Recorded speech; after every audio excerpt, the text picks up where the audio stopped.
દેશના વિકાસમાં મહત્વનું યોગદાન આપતા ટ્રક અને કોમર્શિયલ વાહન ચાલકોના સ્વાસ્થ્યની સુરક્ષા માટે એમડી મોટર્સ દ્વારા એક પ્રશંસનીય પહેલ શરૂ કરવામાં આવી છે। અમદાવાદના બાકરોલ સેન્ટર ખાતે એમડી મોટર્સ દ્વારા ભારતનું પ્રથમ હાઈવે હીરો સ્માર્ટ ક્લિનિક કાર્યરત કરવામાં આવ્યું છે, જેનો મુખ્ય હેતુ દિવસ રાત હાઈવે પર વાહન ચલાવતા આપણા ડ્રાઈવર ભાઈઓની શારીરિક તપાસ અને કલ્યાણનો છે। આ અંગે all India transport welfare association તથા BLR લોજિસ્ટિક્સ લિમિટેડના પ્રતિનિધિઓએ તથા એમડી મોટર્સના એમડી કૈલાશ ભાટી, જોગરાજ રાઠોડ, ઈશ્વરદાન ગઢવી ત્રણેય સંસ્થાના સંયુક્ત પ્રયાસો અંગે માહિતી આપી હતી। આ clinic all India transport welfare association દ્વારા આગેવાની હેઠળ શરૂ કરવામાં આવ્યું છે અને BLR લોજિસ્ટિક્સ લિમિટેડના CSR પ્રોજેક્ટ તરીકે સમર્થન સાથે સંચાલિત થાય છે। ક્લિનિક માટેની જગ્યાની વ્યવસ્થા MD motors ETS Bakrol Ahmedabad દ્વારા પ્રદાન કરવામાં આવી છે। શ્રી જોગરાજ રાઠોડ CEO એમડી મોટર્સે આ પહેલ વિશે વાત કરતા જણાવ્યું હતું કે highway hero plus smart clinic દ્વારા અમારો હેતુ માત્ર સારવાર આપવાનું નથી, પરંતુ તેમને ગૌરવ અને સુરક્ષાનો અહેસાસ કરાવવાનો છે। અમે ઈચ્છીએ છીએ કે દરેક ડ્રાઈવર ભાઈ સ્વસ્થ રહે અને સુરક્ષિત રીતે પોતાના ઘરે પરત ફરે। આ સેવા હેઠળ ડ્રાઈવરો માટે હેલ્થ ચેકઅપ, વરિષ્ઠ ડોક્ટર સાથે ટેલિકન્સલ્ટેશન્સ અને તાત્કાલિક સહાય જેવી સુવિધાઓ કોઈ પણ ખર્ચ વગર ઉપલબ્ધ કરાવવામાં આવશે। BLR લોજિસ્ટિક્સ લિમિટેડ દ્વારા તેના CSR પ્રોજેક્ટ હેઠળ આ પહેલને આર્થિક સહયોગ અને ટેકો પૂરો પાડવામાં આવ્યો છે, જ્યારે એમડી મોટર્સ ETS દ્વારા ક્લિનિકના સંચાલન માટે જરૂરી રૂમ, કિચન અને અન્ય આસપાસની માળખાગત સુવિધાઓ પૂરી પાડવામાં આવી છે। આ ત્રણેય સંસ્થાઓના સહયોગથી ટ્રક ડ્રાઈવર સમુદાયના આરોગ્ય અને સુરક્ષા માટે એક મહત્વપૂર્ણ અને પ્રશંસનીય પગલું લેવામાં આવ્યું છે। ડ્રાઈવરોની શારીરિક તપાસ માટે અત્યાધુનિક સાધનોની સુવિધા આપવામાં આવી છે, જેમાં ECG, haemoglobin, blood sugar, blood pressure, body temperature, BMI અને SpO2 જેવી પાયાની તપાસનો સમાવેશ થાય છે। આ ઉપરાંત વ્યાવસાયિક જરૂરિયાતોને ધ્યાનમાં રાખીને ઓડિયોમેટ્રી, પલ્મનરી ફંક્શન તેમજ આંખની સ્ક્રીનિંગ અને કલર બ્લાઇન્ડનેસ જેવી મહત્વની તપાસ પણ કરવામાં આવશે। તો ડ્રાઈવરની સંમતિ સાથે HIV અને એડ્સ પરીક્ષણની સુવિધા પણ પૂરી પાડવામાં આવશે, જેથી તેઓ તેમના સ્વાસ્થ્ય વિશે સંપૂર્ણ માહિતગાર રહી શકે। મારું નામ ઈશ્વરદાન ગઢવી છે। હું એમડી મોટર્સમાં એડમિન HR સંભાળું છું અને તમને સંસ્થા વિશેનો ટૂંકો પરિચય આપી દઉં કે એમડી મોટર્સ શું કામ કરે છે। આ એક ફિટનેસ સેન્ટર છે, વ્હીકલ ફિટનેસ સેન્ટર। એટલે ઘણા ટાઈમ પહેલાં એવું હતું, પહેલાં આ કામ RTOમાં થતું હતું।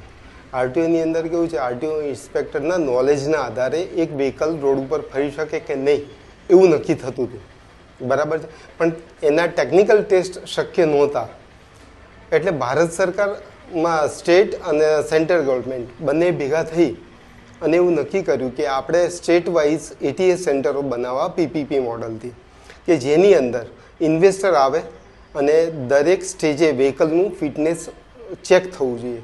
એમાં લગભગ અંદાજે 42 પોઈન્ટો ચેક થાય છે અલગ અલગ કરીને, બરાબર છે। જેના આધારે શક્ય બને કે આ વાહન ચેક થાય, એના કારણે આપણને ખ્યાલ આવે કે આ વાહન રોડ ઉપર ફરી શકે એવું છે કે નહીં પરફેક્ટલી, જેના કારણે રોડ સેફટી વધે। આ કોન્સેપ્ટ જે સ્ટાર્ટ થયો એમાં અમે લોકો અત્યારે હાલ 8 સેન્ટર ગુજરાતમાં બનાવી ચૂક્યા છે, જે એક્ટિવ છે, અને બીજા અમે આગળ બનાવી રહ્યા છીએ। અમારું અત્યારે અમદાવાદ, ગાંધીનગર, રાજકોટ, બરોડા, ગાંધીધામ, ભુજ અને એક સેન્ટર અમારું સેલવાસમાં પણ છે, વલસાડ પણ છે અને સેલવાસમાં પણ છે, અને બીજા આગળ હજી સેન્ટર અમે એપ્લાય કરેલા છે, બરાબર। આ અમારી સંસ્થા કામ કરી રહી છે। હવે આ સંસ્થા કામ કરતી હતી, એની એક મિટિંગમાં અમારે દિલ્હી જવાનું થયું કે જેની અંદર આઇટવા એક એવો ઇનિશિયેટિવ લઈને આવ્યો। આ જે પ્રાઇવેટ લિમિટેડ જે સંસ્થા છે એ ડ્રાઈવરો માટે એના હિતકારી કામો કરતી હોય છે। ફોર એક્ઝામ્પલ, ધારો કે ડ્રાઈવરની હેલ્થ છે, ડ્રાઈવરના કોઈ પ્રશ્નો છે, એને લઈને આ સંસ્થા કામ કરતી હોય છે। એટલે એનો એક ઇનિશિયેટિવ એવો હતો કે દરેક ડ્રાઈવરને હેલ્થની સુવિધા મળે। આના માટે BLR લોજિસ્ટિક કરીને છે કંપની, કે જેણે એવું નક્કી કર્યું કે એનું ફાઇનાન્સ હું કરીશ। ઇનિશિયેટિવ હતો આઇટવાનો। પછી એમડી મોટર્સ સાથે વાતચીત થઈ, એટલે એમડી મોટર્સના અલગ અલગ 8 જેટલા જગ્યા છે કે જ્યાં રોજના એવરેજ 50થી 100 વ્હીકલ આવતા હોય છે. એ 50થી 100 વ્હીકલો છે એના ડ્રાઈવરો અહીંયા રોજ 1-2 કલાક ગાળતા હોય છે. એટલે એમડી મોટર્સે તરત આ વસ્તુની અંદર અમારા જે ઓનર છે કૈલાસ પાટી સર, એમણે નક્કી કર્યું કે અમે તમને જગ્યા અને તમારો જે વ્યક્તિ રોકાય એને રોકાવા માટે અને કિચન આ ફેસિલિટીઝ અમે આપશું ફ્રીમાં. અને બીજું બંચ ઓફ ડ્રાઈવર્સ, એક ટાઈપના કસ્ટમર કહો કે જે કહો એના માટે અમે ફ્રી સુવિધા, 1 પણ રૂપિયો લીધા વગર આ સંસ્થાઓ ત્રણેય સંસ્થા ભેગી થઈ અને ડ્રાઈવરને હિતકારી કામ કરી રહી છે. આની અંદર જ્યારે ડ્રાઈવર અહીંયા આવશે તો એ દરમિયાન એનું મેડિકલ ચેકઅપ અહીંયા થશે અને કયા કયા પોઈન્ટ થઈ શકે એની વધારે માહિતી અહીંયા જે ભાઈ બેસે છે એ તમને વધારે આપી શકશે. मेरा नाम मोहम्मद नफ़ीस अंसारी है. मैं यहाँ पे as a pharmacist nursing staff रहता हूँ. मेरा काम है यहाँ पेशेंट जो आते हैं उनका चेकअप करना, उनको फिटनेस चेक करना, क्या प्रॉब्लम है उनको डायग्नोस करना.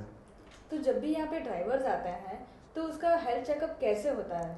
फर्स्ट ऑफ ऑल हम उसको यहाँ पे बुलाते हैं और फर्स्ट ऑफ उसका हम टेम्परेचर चेक करते हैं और उसका ऑक्सीजन लेवल चेक करते हैं. फिर हम उसका बीपी चेक करते हैं. फिर उसके बाद उनका eye vision, colour blindness check करते हैं. फिर हम उसके बाद उससे पूछते हैं आपका कोई दवा हुआ चल रहा है. उसके बाद उसके फैमिली हिस्ट्री, मम्मी पापा किसी को बीपी शुगर तो नहीं. देन उसके बाद हम उसका हीमोग्लोबिन चेक करते हैं, आरबीएस चेक करते हैं. फिर उसके बाद हम उसका हाइट वेट, देन उसके बाद उनका बीएमआई निकाल के उनके बाद हम उसका एक पल्मोनरी फंक्शन टेस्ट, लंग्स का हम टेस्ट करते हैं. जो हमारे पास इक्विपमेंट है स्पायरोमीटर, उससे चेक करते हैं. उसमें क्या होता है कि स्पायरोमीटर से एक वायर रहता है, हम उसको बोलते हैं पूरा लंग्स में एक बार हवा को इनहेल करना, फिर उसके बाद पूरे जोर से एक बार में ही उस हवा को बाहर छोड़ना. तो उसमें पैरामीटर होते हैं जो इंडिकेट करते हैं, उससे आपका हेल्थ पता चलता है लंग्स का.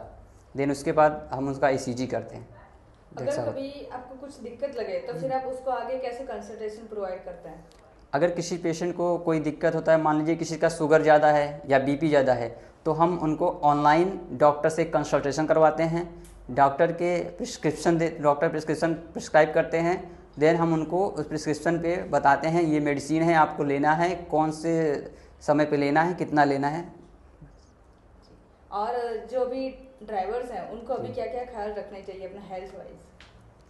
ड्राइवर को अभी क्या है, आते हैं जो उनको प्रॉपर नींद और उनका अल्कोहल नहीं पीना, उनको वो ध्यान रखना है.